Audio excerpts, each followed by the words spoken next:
It's time for some St. Mary's University sports talk. Normally, we would be on the Cardinals Nest on HBC TV 25, which is the local cable channel here in Winona. But because of the COVID-19 crisis, we are with you virtually. I'm Dean Beckman, the sports athletics representative for St. Mary's University, and Donny Nadeau, our sports information director. Donny, where in the world are you today? Well, since I didn't have to be in the office, I thought I would go visit one of my favorite places, and that is Crater Lake. But I'm a fast time traveler, and since our first guest in our virtual Zoom is our athletic director, Brian Sisson, I thought maybe I would let Brian feel a little bit at home, and we would go to Chicago. There you go. All right, Brian is liking that for sure. Let's play two. Let's play two. Let's do it. Go Cubs. Go Cubs. Go Cardinals.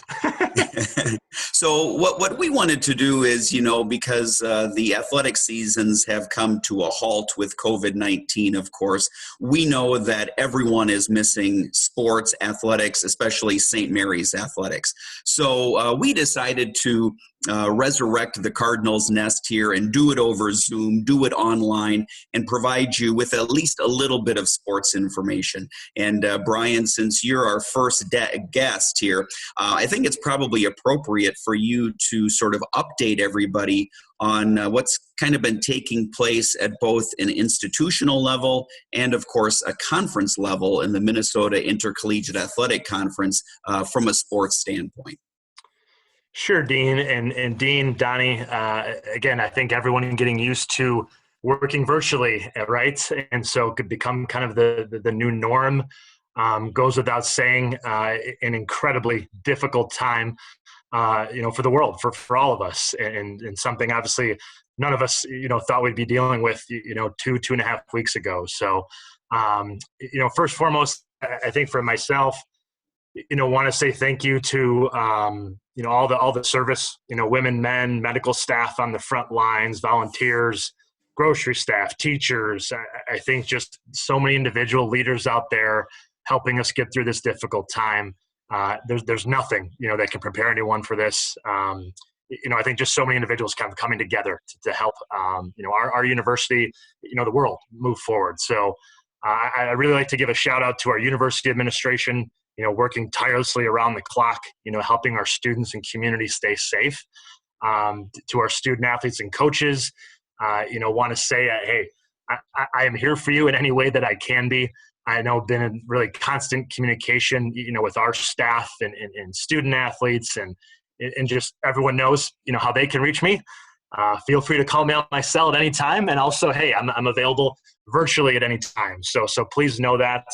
But thanks, to our university and athletic supporters, I think in helping us navigate, during this challenging time. And, lastly, kind of goes without saying, and I had, had some conversations with certain student athletes. And again, kind of the last 2.5 weeks, 3 weeks kind of been a blur, so to speak, but really to our spring sport student athletes, to have their seasons cut short, or in some instances, not even having started. I feel for all of you, your teammates, your friends and family, to our 27 seniors with our spring sports, we're working on properly acknowledging you, and your great commitment. And I will get into a little bit later. I know some may have that chance and decide to come back, and still compete. But just want to say thank you for being amazing ambassadors and leaders of our department. So I know long-winded, but just kind of wanted to, make that, announcement to everyone tuning in, and appreciate everyone tuning in and again, continued support of Cardinal Athletics. I think Dean and Donny, and again, obviously, please chime in, just kind of going back to just what the last 2.5 weeks have been. I think, both from a university standpoint, from just, an athletic standpoint, 2 weeks ago, we were sending off Kyle Lichtenhager, to go to our indoor track and field championships. Was a great send off in the morning, and really from that, kind of moment, and again, obviously heartfelt and just, hey, my thoughts, to Kyle, to go through that and have such a great year, and then obviously that happened. He knows, I think, coaches know just how unfortunate that is, but really from that morning through the next 48 hours, everything was just, every minute something was changing. That evening, the NBA suspended, their season. The next morning, March Madness is canceled, and all NCAA, winter, spring sports are canceled. The next day, the MIAC, decides for spring sports. So I think just a lot going on in a short amount of time. And, from that period, right, our campus going to all online, through the rest of the semester. And just really at this point, really just those, certain individuals, still be on campus and stuff like that. So just so much has changed, for me, just every day, still navigating and digesting it. There's no handbook, learning from other ADs, other administrators, what's going on. And just different, very different. And, again, wishing everyone, health and safety during these times, and just wanted to kind of be a resource as much as I possibly can. I think you really hit it on the nail on the head there at the end there, Brian, when you said there's no handbook to this. You guys are, we're relying on other schools and other institutions because we're all in this together. Nobody's been in this type of a situation before. As the AD, as our leader in the athletic department, how are you kind of handling your role? Because it is a virtual role now. Sure. Yeah, I think, I think in a sense, right, I think obviously just, modern times and where we're at, from Zoom and just different things going on. Again, I think obviously, comfortable, in that environment per se, but not on a daily basis and not for every single kind of meeting going forward. To your point of just, connecting and hey, how to kind of run a department virtually.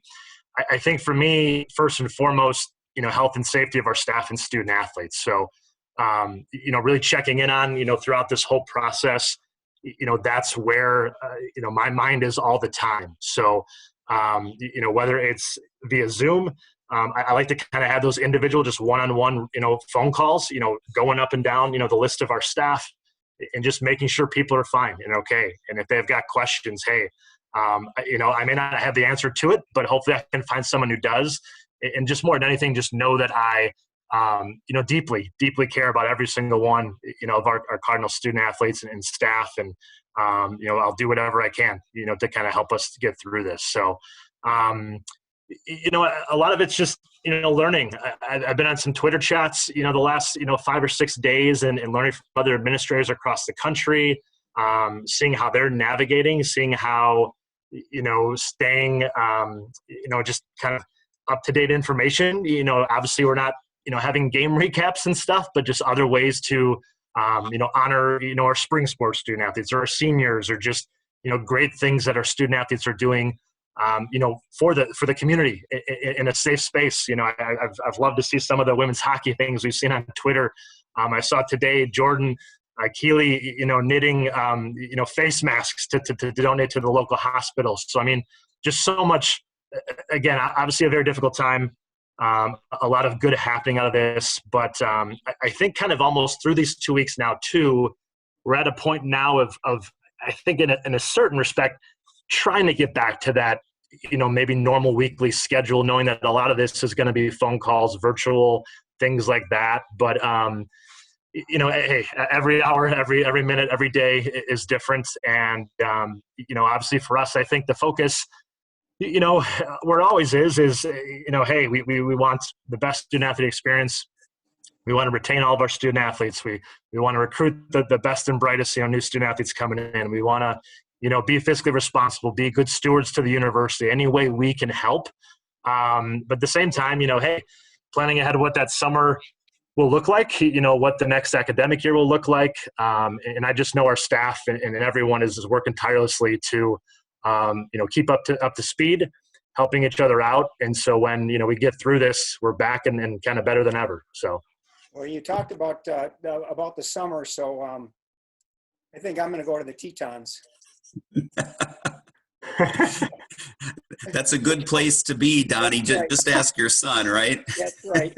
Dean, as Brian mentioned, it's a different time, and we're all kind of experiencing a different life.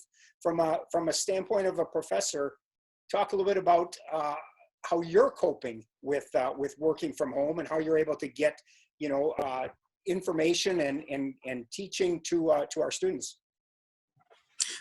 Well, I want to reiterate a little bit of what Brian talked about earlier, and that was just the rapid transition that we had from being in person to online. I remember our last Friday session in person, there were a lot of really sad and just upset students, quite frankly. We had athletes who learned that their spring sports were canceled. We had both athletes and non-athletes really just upset that we couldn't be a physical community anymore, because I think that's one of the things that St. Mary's is so well known for and does so well.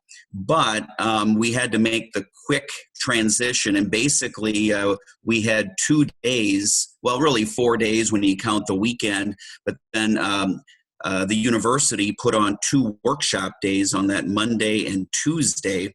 That would have been the 16th and 17th of March, to sort of get faculty up to speed on the technology, allow them some time to sort of shift their classes from physical to online. And as you know, Donny, you have a school teacher in the house with your wife. That's not an easy thing to do just sort of midstream, right? Where you go from a physical environment to a solely online. But we were able to do that, and I think by and large the classes are going really well. I've talked to a lot of students via Zoom this week, just sort of one-on-one meetings, and it sounds like everything is going as smoothly as it can. There are some classes, of course, that are a little bit harder to transition online than others, but and faculty are using a lot of different technologies. There's some live Zoom classes. There are some pre-recorded classes. I think one of the advantages we have at St. Mary's is we have in-class lecture captures anyway. When we're in person, we're able to record our classes, and so we can use some of that technology then to just pre-record any lectures or assignments and illustrations, and put those online for students to watch at their own flexibility. So I think there's been a lot of that going on, and all of the students I've talked to said it's going as well as it could be expected to go. Yeah, I think a lot of people, especially student athletes, they had that first reaction, that negative reaction to having their spring sports canceled. And you certainly can understand that. But the more I've talked to student athletes in the past, 2-3 days, I think they also understand and realize that this was way bigger than St. Mary's fast pitch softball or St. Mary's baseball, or, as much as I agree with you, Brian, and I feel wholeheartedly for Kyle losing out on his opportunity at the indoor championships. But what we're dealing with is just so much bigger than that I think that after that initial shock or upsetness wore off, I think that they're understanding that this is where we're at right now, and we're going to be this way for a little while. So, let's make the best of it.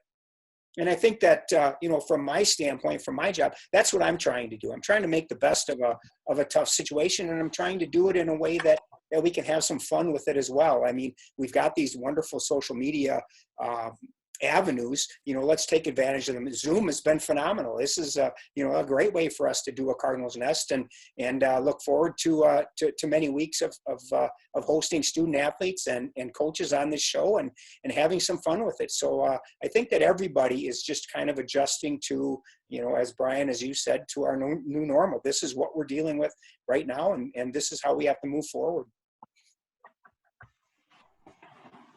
So, Brian, one thing I wanted to ask you quick, and we'll wrap things up fairly soon here, and we do plan, we should point out too, on making this sort of a regular kind of weekly Cardinals Nest, virtual Cardinals Nest, and so we'll have on some different guests each week. But Brian, for the student athletes, especially the senior student athletes, what has or what is being talked about, I'm not sure what is or isn't official at this point, but what's being talked about by the NCAA and by the conference as far as opportunities for some of our senior spring sport athletes? Yeah, so thanks, Dean. And again, I think, right, with one of those things, Donny kind of hit it perfectly. Just, hey, I think soon after 24, 40 hours, you just realize how much bigger this is than any, one program, one athletic department, one institution. But with regards to that, again, athletics specifically, moves in a very fast-paced, environment, and I think, that there's just was a lot of good, the student athletes, interest best in mind. I think through all this stuff, the NCAA was very quick in putting together, legislation just with this obviously difficult time. From a just, I guess, with regards to Division III and St. Mary's and our student athletes. So our seniors, and this was a MIAC, rule that we really got to be put in place real quickly. So I think kudos to Dan and obviously, all of our presidents and just everyone kind of involved with how that works. But basically provides a one-time eligibility exception for graduating seniors. So our spring sports seniors are able to, come back as long as they're in a, either finishing their undergrad, potentially a second undergrad or grad degree program. So I think that, again, now the important thing is that it's in place. Will we get all of our 27 to come back? I don't think so. At this point in people's lives, especially for, Division III, right? I think in all divisions, but 99% are not going to go on and play pro sports. So, about their careers and moving forward. But I do think we'll get, right now we're probably looking at maybe a third, that number of people be able to come back. And I think that's the most important thing is just people having their student athletes having the opportunity, to come back in such a difficult situation and losing, that season. So I think, again, that's a very good thing. I think just with everything, whether through, the NCAA on down, just a very fluid situation. So, a lot of things are already kind of going into, this upcoming year of changing, I think, the NCAA landscape in a lot of ways. And now this, on top of it. So I think that's kind of where we're at now. Been working, aggressively with the MIAC, in addition to, Jen Miller, who handles, our compliance for our staff and just really kind of navigating that, how that would affect, other parts of campus, cross-campus academics. I hope, what I can do, what Jen can do, what our staff can do is just be a resource to those student athletes, give them that information as soon as, updates as soon as possibly can, help them make informed decisions. Will be great to see, right, some of those individuals who choose to come back and is best for them. But at the same time, hey, obviously want to be cognizant that, I know some that it's moving on with their life and want to be cognizant of that too. And say thank you for all that they've done. And again, the unfortunate situation that, they had to end on this note, so to speak. And then, Donny, besides these virtual Cardinals nests that we'll start to do on kind of a weekly basis, what else can we look forward to seeing from your office, from you on Twitter, other social media channels, and what are some things you're doing now that you can't write game stories? Well, I'm glad you phrased it that way, Dean, because one of the things that we're going to start doing on Thursdays, since I can't write a game recap for events that are happening now, since we don't have any, I have the luxury of going back to my old archives, back when I used to work at the Winona Daily News, and bring out some of the St. Mary stories that I wrote back in the 80s. So starting on Thursday, we'll tweet out a picture of a story that I wrote. Hopefully you can enlarge it enough to read it, maybe enjoy it, maybe get a chuckle out of what I wrote back then. But that's one thing we're going to do, just a way to keep people involved in St. Mary's athletics. We're adding and I just want to point out to our viewers, Donny, that's the 1980s. Yeah, right? Good point. We're going to have I won't say that I won't. A very great decade. I won't share that I was born in 1984, but that's beside the point. Thanks, so Brian. Thanks for that. I appreciate that. But I also wanted to just touch base and just see if there was any chance, Donny. I know we talked about this the other day. Maybe any photos from that era, your time, at the institution, anything like that. So I think you might have to go through my wife on that one, because I've been looking and I can't find any. I don't think I had a picture ever taken in the 80s. So Dean and I will work on that. Okay. Yep. But yeah, I know your wife. I have some ins. Yeah, we're doing a lot of things on Twitter. We're going to do a favorite Friday with our coaches, just kind of get their, what their favorite book is, what their favorite musical group is, things like that, just to, again, kind of dig into who our, who our coaches are and what they enjoy. And we've certainly got our senior Q&As that we're doing for our spring sports seniors. That'll run on Monday, Wednesday, and Friday. And then, hopefully we'll just keep things going and try and engage our audience as best we can without any events actually going on. All right. Well, I think we'll wrap up our first Zoom virtual episode of the Cardinals Nest. So, Brian Sisson, our athletic director, thanks for being on the program today, being our first virtual guest. Any last words you'd like to leave for our St. Mary's community? Really, I think for me, again, everyone, please stay safe. I'm thinking of everybody within the St. Mary's University Athletic and just at large, the world at large. It is a very difficult, challenging time. Again, I think it puts in perspective of just, right, family, the things that mean the most and stuff like that. I know kind of trying to ending on lighthearted, notes here and stuff like that. But, for me, little things, again, obviously seeing the family a little bit more, within this industry, but just little things of, hey, teaching my son Monopoly or, just being a little bit more creative in what's, some time with dad, looks like. And again, I know difficult for all, trying to get out, get exercise, just get some fresh air. But I think for me, just, hey, I think as best as possible, I just want to be a resource and be available to my staff, to our student athletes, to our university. And I really just, hey, I help everybody stay safe. Again, be smart, and please, if you don't know the answer to something, relate to those who can help. And again, there's so many people out there who are looking to help and willing to help. And it's been, a very unfortunate situation, but at the same time, to see all the good happening, really makes me smile. So. All right. Donny, our sports information director. Dean, I always get to end on a question, right? When we do these. Yeah, you do. And so, Brian, I'm going to put you on the spot in a lighthearted way, and I'm not going to stop recording until you answer this question. You must now give us your favorite Frozen line, because I know you've watched the movie over and over. So I'd like you to recite a line from the movie Frozen. Ooh, recite a line. I was busy cleaning up popcorn and whining and dining my kids while they were watching and stuff. But, I think just Olaf is for sure my favorite character. A lot of good jokes and humor that the kids like that. But I have a feeling we'll be watching that numerous times, and good to have the Disney Plus app and everything else. So, again, that works out well. And I take care of the popcorn. That's kind of my job. I make the homemade good popcorn, and then, the kids take it from there, and I just enjoy. But no, it's been good. And we'll let you off the hook. Yes. Thank you, Donny. All right. I'd like to thank everybody for watching the Cardinals Nest, our first virtual Cardinals Nest. See you next time.